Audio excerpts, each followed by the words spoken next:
जनपद चित्रकूट से पशु विभाग की बड़ी लापरवाही आई सामने। किसान की दुधारू भैंस के इलाज के दौरान हुई मृत्यु। किसान हुआ व्याकुल। पशु चिकित्सकों द्वारा चतुर्थ श्रेणी के कर्मचारियों से पशुओं का कराया जा रहा है इलाज।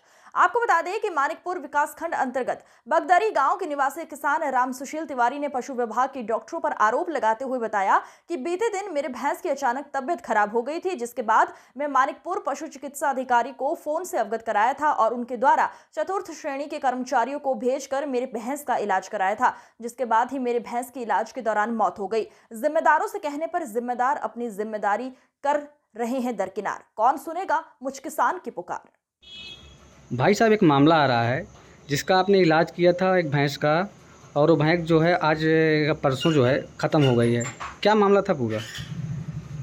डॉक्टर साहब गौशाले में तो फ़ोन किया, अब जो उन्होंने दवा बताया मौके में वो हम लगा दिया और अच्छा। वो मरने लायक बिल्कुल थी, बता भी दिया पशुपालक को भी, डॉक्टर साहब भी बताया। तो बताने के मुताबिक जो है उसमें फूड पॉइजन समझ में आ रहा था। और फिर बाद में किसी और से भी दवा कराया, फिर इसके बाद हमें जानकारी। तो आप यहाँ पे किस पद पे हैं? चतुर्थ श्रेणी कर्मचारी के पद पे कार्यरत है। स्टाफ न होने की वजह से बहुत इमरजेंसी में भेज देते हैं।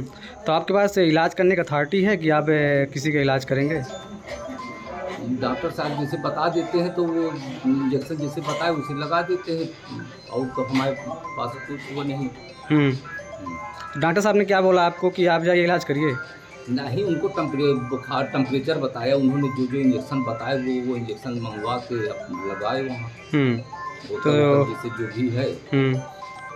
तो सामने भैंस में जब आप गए, आप भैंस को देखे तो क्या समझ में आया कि क्या कौन सा क्या बीमारी है उसको? बताए तो पूरा बताए तो उन्होंने खुद बताया था इसको फूड पॉइजन है। अच्छा, भैंस बिल्कुल शिथिल थी।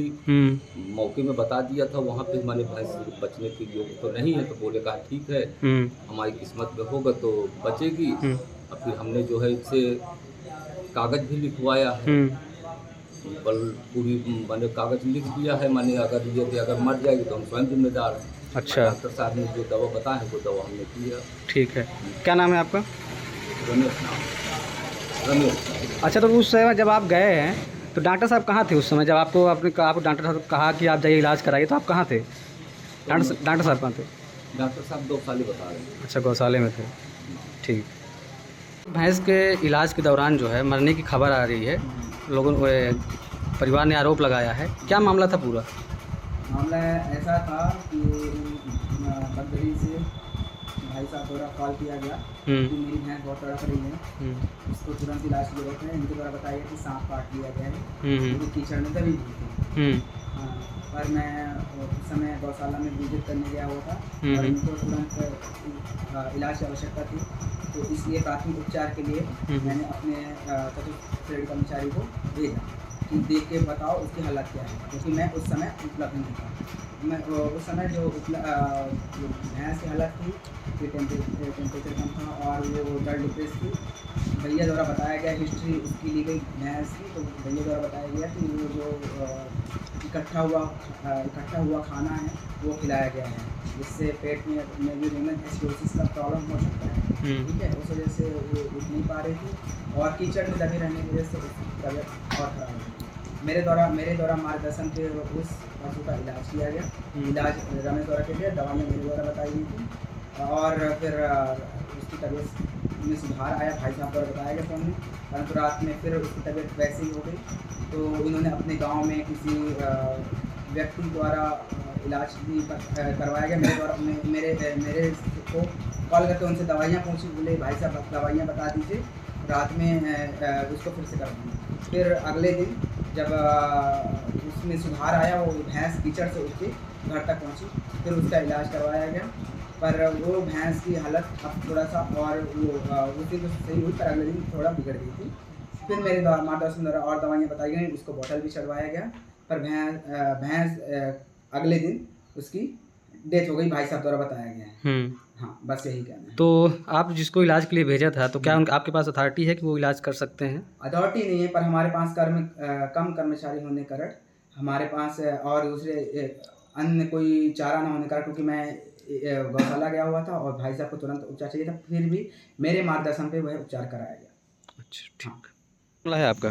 भाई साहब, मेरे गांव में मेरी भैंस बीमार हो गई थी। मैंने सरकारी हॉस्पिटल में डॉक्टर तरुण जी को फ़ोन किया था ठीक है। कि मेरी भैंस की तबीयत गड़बड़ है, तो इसका इलाज कर दीजिए। तो भाई साहब ने अपना जिसको भी भेजा हो, मैं भी ऐसे में तरुण जी को पहचानता नहीं था, तो उन्होंने भेजा। तो वहाँ जो भी गए वो अपना इलाज किए, बताया कि फूड पॉइजनिंग है और इंजेक्शन वगैरह, बोतल वगैरह सारी चीज़ें वहाँ चढ़ाए। वहाँ कई लोग थे मेरे गाँव के।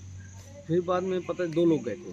फिर बाद में भैंस वहाँ से अच्छा रात में थोड़ा सा मुझे लगा कि शायद भैंस की तबीयत फिर से ख़राब हो जाए। तो मैंने जब इनको फ़ोन लगाया उनसे राय लेने के लिए, तो इनका फ़ोन नहीं आया। इन्होंने बताया करवी में मैं हूँ, जो गए थे, और मैं करवी में आ जाता हूँ, और इसलिए आपका मैं अभी नहीं कर पाऊँगा। तो मैंने कहा कि आप भाई ये वो बता दीजिए कि क्या क्या दवा दी है आप। तो उन्होंने कहा कि मैं दवा नहीं बता पाऊँगा, और ये डॉक्टर साहब बताएंगे कि मैंने जो दवा दिया है, तो डॉक्टर साहब को मैं बता दिया हूँ कि मैं ये दवा दिया हूँ।